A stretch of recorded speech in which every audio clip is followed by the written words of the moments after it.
The hotel key that didn't fit our door. The thing about scent is it tells the truth before you do.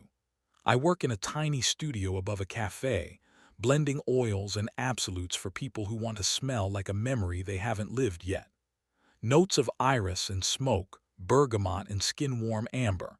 I make private weather and bottle it. So when my wife, Lily, came home wearing a fragrance that wasn't hers, something hotel clean cut with the soft bite of sandalwood, I noticed before I meant to. It wasn't the perfume I had made for her last winter, the one that unfolded slowly on her like dawn warming a window. This was sharper, new. She slipped out of her shoes and kissed me quick, a brush of lips that was almost business. "Long day," she said, and let her bag fall by the couch. I was pouring tea into the mug she likes when the key card fell out, a plastic rectangle face down on the floor, white with a green stripe. I picked it up without thinking and saw the hotel name. The Swan. The Swan is where couples go to decide which promises to keep and which to break. The rooms are the color of ripe peaches. The bar is soft with amber light, and the staff can read a marriage in 9 seconds.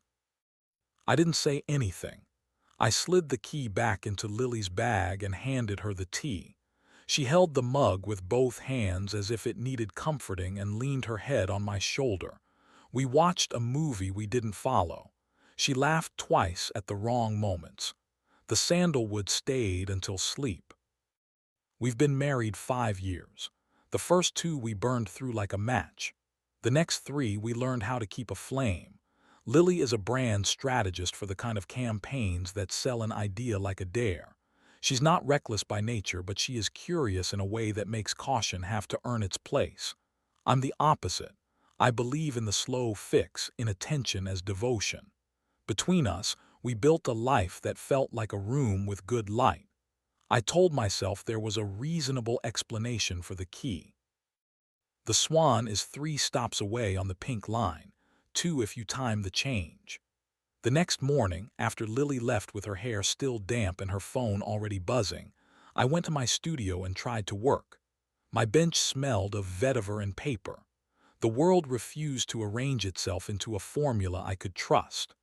Around noon, I took the train toward the river, telling myself I was going to buy cardamom from the market over there because their spice bins make me believe in childhood again. I walked into the Swan and asked for a drink I didn't plan on finishing. The bar is a crescent of polished wood and patience, the bartender a man with the posture of someone who has carried too much and learned not to spill.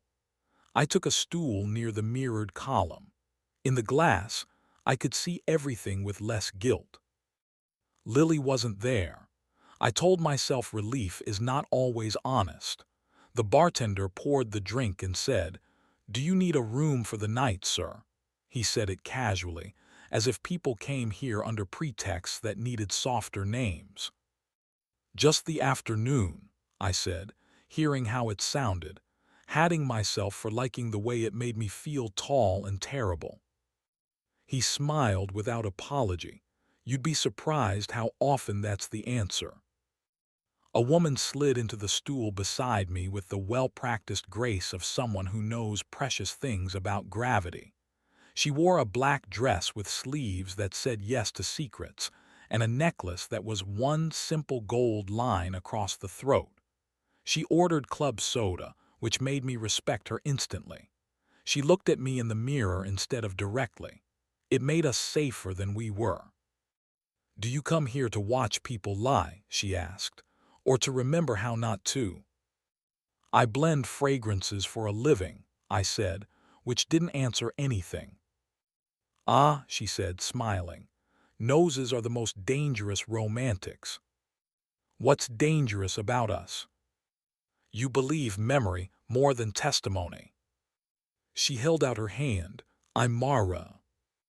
"Evan," I said. I didn't give her a last name. Mara's perfume was restraint itself, citrus that had been taught its manners, cedar smoothing the edge. She wore it like a good lie.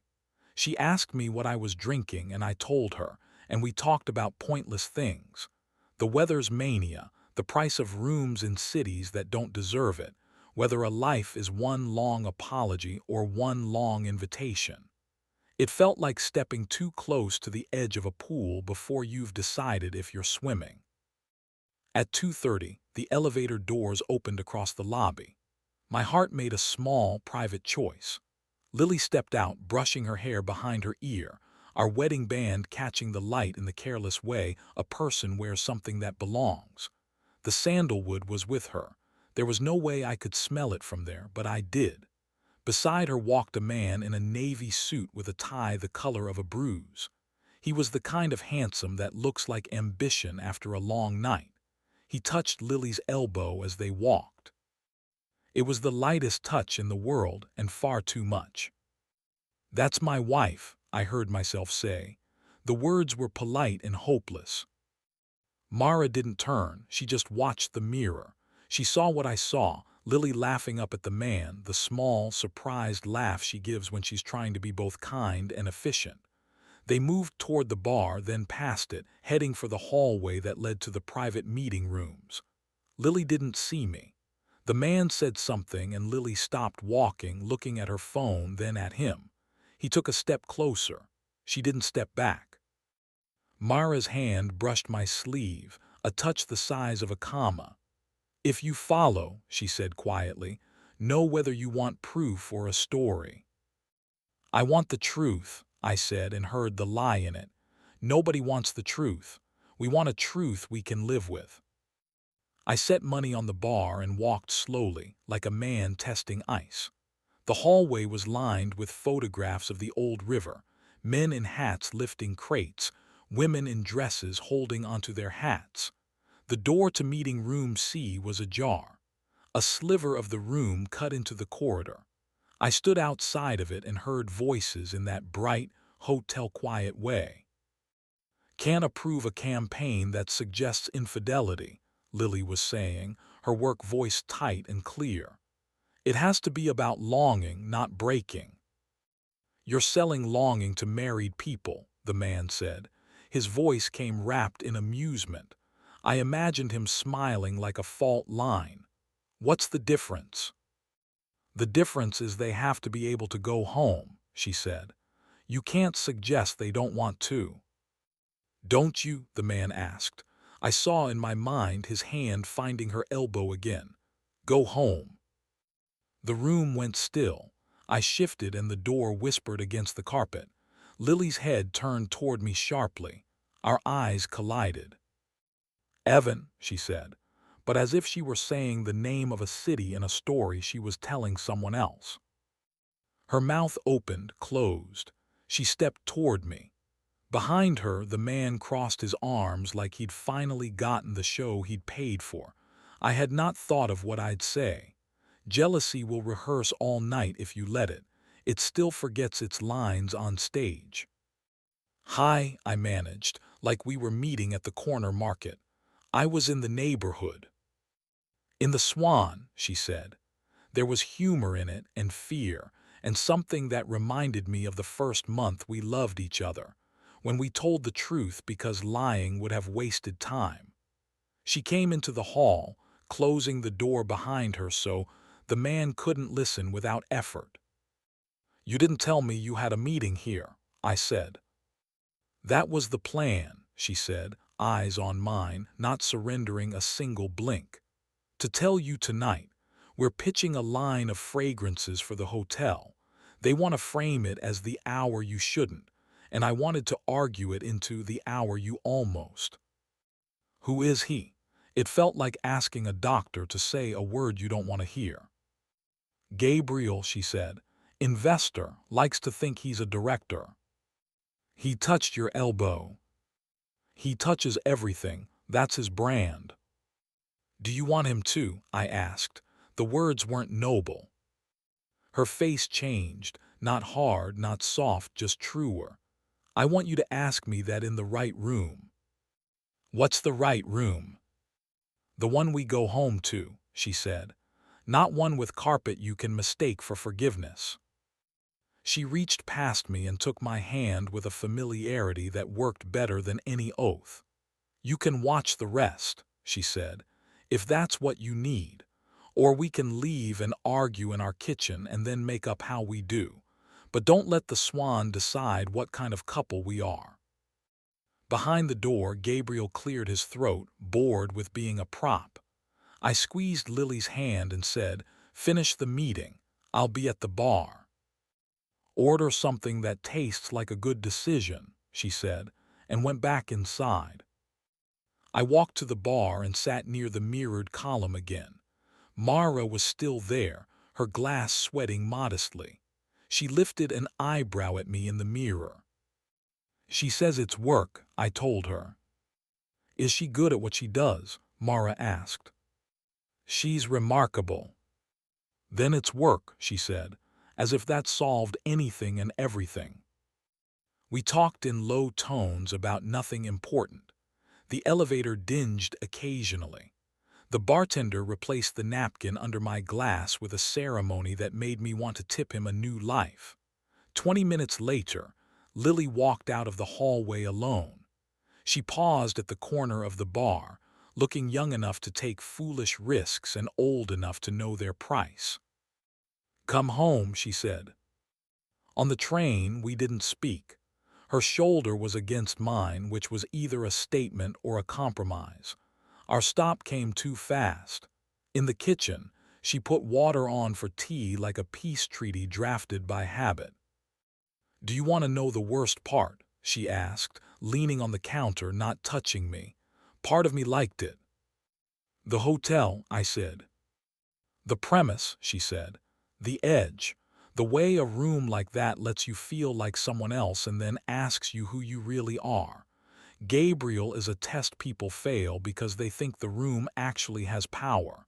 It doesn't. We do." "I found the key in your bag," I said. "That's why I came." "I kept it in case I needed another meeting," she said. "Or because I liked the shape of the danger in my pocket. I don't know which answer makes me less charming." Her eyes were clear, not watery with quick apologies. I loved her for that and hated that I did. "Tell me you didn't want him," I said. It sounded like a small man talking to a storm. "I wanted to be wanted," she said. "By the life I've chosen. By my husband who smells me before he sees me. By the version of myself who can hold a line that matters even when it would be easier to blur it." She stepped close enough for sandalwood to be an argument I could refute only by deciding not to. I wanted to bring the almost home.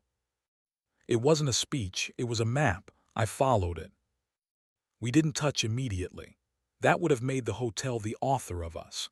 I reached for her wrist and turned it, palm up, tracing the place where the skin is thin and the blood is less shy. She breathed in, a small, involuntary sound that had written entire chapters of our early days. I leaned in slow, my mouth near but not on her throat, lightly as a promise that wants to be earned. The kitchen light turned her into something honest and human. The kettle began to murmur on the stove. I turned it off without looking. "We need rules," I said, not moving. "We need one," she said, just as close. "No rooms that rely on us forgetting who we are.